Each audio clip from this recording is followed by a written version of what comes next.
ಪರಪ್ಪನ ಅಗ್ರಹಾರದಲ್ಲಿ ಖುಷಿಯೂ ಖುಷಿ. ಶಿಕ್ಷೆಗೆ ತಡೆ ಆದೇಶದ ಬೆನ್ನಲ್ಲೇ ಕುಲಕರ್ಣಿ ಸಂಭ್ರಮಿಸುತ್ತಿದ್ದಾರೆ. ಅಭಿಮಾನಿಗಳು ಕೂಡ ಖುಷಿ ಹಂಚಿಕೊಳ್ತಾ ಇದ್ದಾರೆ. 106 ದಿನಗಳಿಂದ ಜೈಲಲ್ಲೇ ಇದ್ದಂಥ ವಿನಯ್ ಕುಲಕರ್ಣಿ ಇಂದು ರಿಲೀಫ್ ಸಿಕ್ಕ ಹಿನ್ನೆಲೆ ಜೈಲಿನ ಬ್ಯಾರಕ್ನಲ್ಲೇ ಸಂಭ್ರಮಿಸಿದ್ದಾರೆ. ವಿಷಯವನ್ನ ತಿಳಿದು ಒಂದು ಕಡೆ ವಿನಯ್ ಕುಲಕರ್ಣಿಗೆ ಜಾಮೀನು ಮಂಜೂರಾಗಿದೆ ಹೈಕೋರ್ಟ್ನಲ್ಲಿ, ಮತ್ತೊಂದು ಕಡೆ ಅಭಿಮಾನಿಗಳು ಸಂಭ್ರಮಿಸ್ತಾ ಇದ್ದಾರೆ. ಈಗ ಧಾರವಾಡಾದ್ಯಂತ ಅವರ ಅಭಿಮಾನಿಗಳು ಕೂಡ ಒಂದು ಕಡೆ ಸಂಭ್ರಮಿಸ್ತಿದ್ರೆ 106 ದಿನಗಳಿಂದ ಜೈಲಲ್ಲೇ ದಿನ ಕಳೆದಂಥ ವಿನಯ್ ಕುಲಕರ್ಣಿ ಅವರು ರಿಲೀಫ್ ಸಿಕ್ಕ ಹಿನ್ನೆಲೆ ಈಗ ಜೈಲಲ್ಲಿ ಸಂಭ್ರಮಿಸಿದ್ದಾರಂತೆ.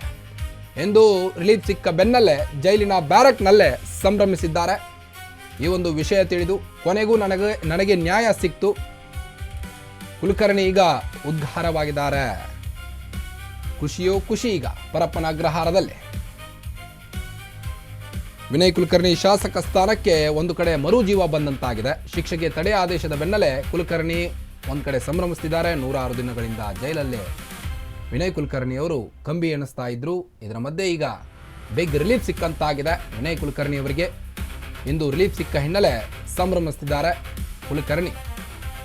ವಿಷಯ ತಿಳಿದು ಆನಂದ ಬಾಷ್ಪವನ್ನು ಹಾಕಿದಾರಂತೆ. ಕೆಲ ಹೊತ್ತು ವಿನಯ್ ಕುಲಕರ್ಣಿ ಬಾಯಿಂದ ಮಾತೇ ಹೊರಡಲಿಲ್ಲ. ಕೊನೆಗೂ ನನಗೆ ನ್ಯಾಯ ಸಿಕ್ತು ಅಂತ ಕುಲಕರ್ಣಿ ಅವರು ಖುಷಿಯಾಗಿದ್ದಾರೆ. 106 ದಿನಗಳಿಂದ ಜೈಲಲ್ಲೇ ವಿನಯ್ ಕುಲಕರ್ಣಿ ಅವರು ಕಳೆದಿದ್ದಾರೆ. ಹೀಗಾಗಿ ಈಗ ಜಾಮೀನು ಸಿಕ್ಕ ಬೆನ್ನಲ್ಲೇ ದಿಲ್ ಖುಷ್ ಆಗಿದ್ದಾರೆ ವಿನಯ್ ಕುಲಕರ್ಣಿ ಅವರು. ಹಿರಿಯೂರು ಜೊತೆ ಧಾರವಾಡಕ್ಕೂ ನಡೆಯಬೇಕಿತ್ತು ಎಲೆಕ್ಷನ್, ಆದರೆ ಒಂದು ಕಡೆ ಎಲೆಕ್ಷನ್ ವಿಚಾರವಾಗಿಯೂ ಕೂಡ ವಿನಯ್ ಕುಲಕರ್ಣಿ ಮುನ್ನೆಲೆಗೆ ಬರ್ತಾ ಇದ್ದಾರೆ. ಕಾಂಗ್ರೆಸ್ ಶಾಸಕ ವಿನಯ್ ಕುಲಕರ್ಣಿಗೆ ಈಗ ಬಿಗ್ ರಿಲೀಫ್ ಸಿಕ್ಕಂತಾಗಿದೆ. ಜನಪ್ರತಿನಿಧಿಗಳ ವಿಶೇಷ ನ್ಯಾಯಾಲಯದ ತೀರ್ಪಿಗೆ ತಡೆಯನ್ನ ನೀಡಿ ಹೈಕೋರ್ಟ್ ಇಂದು ಅವರಿಗೆ ಜಾಮೀನನ್ನ ಮಂಜೂರು ಮಾಡಿದೆ. ಈ ವಿಷಯ ತಿಳಿಯುತ್ತಿದ್ದಂತೆ ವಿನಯ್ ಕುಲಕರ್ಣಿ ಅವರು ಫುಲ್ ಖುಷ್ ಆಗಿದ್ದಾರೆ.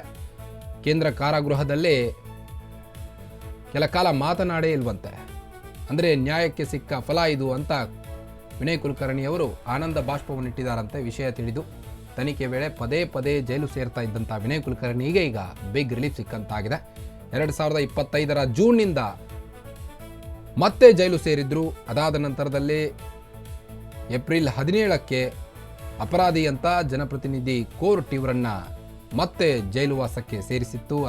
ಅದಾದ ನಂತರದಲ್ಲಿ ವಿನಯ್ ಕುಲಕರ್ಣಿ ಅವರು ಜಡ್ಜ್ ಮುಂದೆ ಕಣ್ಣೀರನ್ನ ಕೂಡ ಇಟ್ಟಿದ್ರು. ಇದೀಗ 106 ದಿನಗಳ ಬಳಿಕ ವಿನಯ್ ಕುಲಕರ್ಣಿಗೆ ಬಿಗ್ ರಿಲೀಫ್ ಸಿಕ್ಕಂತಾಗಿದೆ. ಈಗ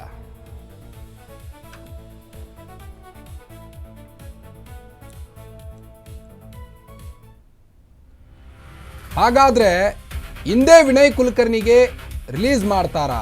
ಸಂಜೆ ಹೊತ್ತಿಗೆ ಪರಪ್ಪನ ಅಗ್ರಹಾರದಿಂದ ರಿಲೀಸ್ ಆಗ್ತಾರಾ ವಿನಯ್ ಕುಲಕರ್ಣಿ ಅನ್ನೋ ಸದ್ಯದ ಕುತೂಹಲ. ಸಂಜೆ ಹೊತ್ತಿಗೆ ಪರಪ್ಪನ ಅಗ್ರಹಾರದಿಂದ ವಿನಯ್ ಕುಲಕರ್ಣಿ ರಿಲೀಸ್ ಆಗ್ತಾರಾ? ವಿನಯ್ ಕುಲಕರ್ಣಿಗೆ ಒಂದು ಕಡೆ ಜಾಮೀನು ಮಂಜೂರಾಗಿದೆ. ಜಾಮೀನು ಮಂಜೂರಾದ ಹಿನ್ನೆಲೆ ಹಿಂದೆ ವಿನಯ್ ಕುಲಕರ್ಣಿ ಅವರು ರಿಲೀಸ್ ಆಗ್ತಾರಾ ಅನ್ನೋದು ಈಗ ಸದ್ಯದ ಕುತೂಹಲ. ಸಂಜೆ ಹೊತ್ತಿಗೆ ಪರಪ್ಪನ ಅಗ್ರಹಾರದಿಂದ ರಿಲೀಸ್ ಆಗ್ತಾರಾ ವಿನಯ್ ಕುಲಕರ್ಣಿ? ಕಾಪಿ ಸಿಕ್ಕ ಕೂಡಲೇ ವಿನಯ್ ಕುಲಕರ್ಣಿಯನ್ನ ರಿಲೀಸ್ ಮಾಡ್ತಾರಾ ಜೈಲಿನಿಂದ? ಬೆಳಗ್ಗೆ ತೀರ್ಪು ಬಂದ ಹಿನ್ನೆಲೆ ವಿನಯ್ ಕುಲಕರ್ಣಿ ರಿಲೀಸ್ ಆಗುವಂತ ಸಾಧ್ಯತೆ ಇದೆ. ಸಂಜೆ ಹೊತ್ತಿಗೆ ಪರಪ್ಪನ ಅಗ್ರಹಾರದಿಂದ ರಿಲೀಸ್ ಆಗ್ತಾರಾ? ಬೆಳಗ್ಗೆ ತೀರ್ಪು ಬಂದಿದೆ, ಇದೇ ಕಾರಣಕ್ಕೆ ಸಂಜೆ ರಿಲೀಸ್ ಆಗುವಂತ ಸಾಧ್ಯತೆ ಕೂಡ ಇಲ್ಲಿ ದಟ್ಟವಾಗಿ ಕಾಣ್ತಾ ಇದೆ. ಬಿಡುಗಡೆ ಪ್ರಕ್ರಿಯೆ ಮುಗಿಸಲು ದಿನವಿಡೀ ಸಮಯವಿದೆ. ಕೆಲವೇ ಕ್ಷಣದಲ್ಲಿ ಪರಪ್ಪನ ಅಗ್ರಹಾರಕ್ಕೆ ಕೋರ್ಟ್ ಕಾಪಿಯನ್ನ ನೀಡುತ್ತೆ. ಕಾಪಿ ಸಿಕ್ಕ ಕೂಡಲೇ ವಿನಯ್ ಕುಲಕರ್ಣಿ ರಿಲೀಸ್ ಆಗ್ತಾರಾ? ಈಗಾಗಲೇ ಧಾರವಾಡದಲ್ಲಿ ವಿನಯ್ ಕುಲಕರ್ಣಿ ಅಭಿಮಾನಿಗಳು ಸಂಭ್ರಮದಲ್ಲಿ ತೊಡಗಿಕೊಂಡಿದ್ದಾರೆ. ತಮ್ಮ ನಾಯಕನಿಗೆ ಜಾಮೀನು ಮಂಜೂರಾಗಿದೆ, ಮಧ್ಯಂತರ ಜಾಮೀನು.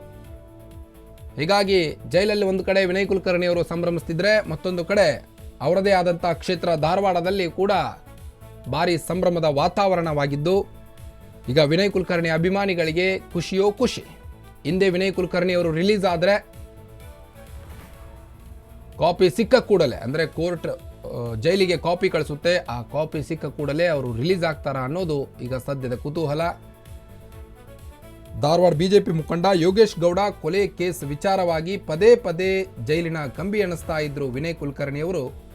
ಇದೀಗ ಅವರಿಗೆ ಸಿಹಿ ಸುದ್ದಿ ಸಿಕ್ಕ ಬೆನ್ನಲ್ಲೇ ಈಗ ವಿನಯ್ ಕುಲಕರ್ಣಿಗೆ ಮತ್ತು ಅವರ ಅಭಿಮಾನಿಗಳಿಗೆ ದಿಲ್ ಖುಷ್ ಆಗಿದೆ.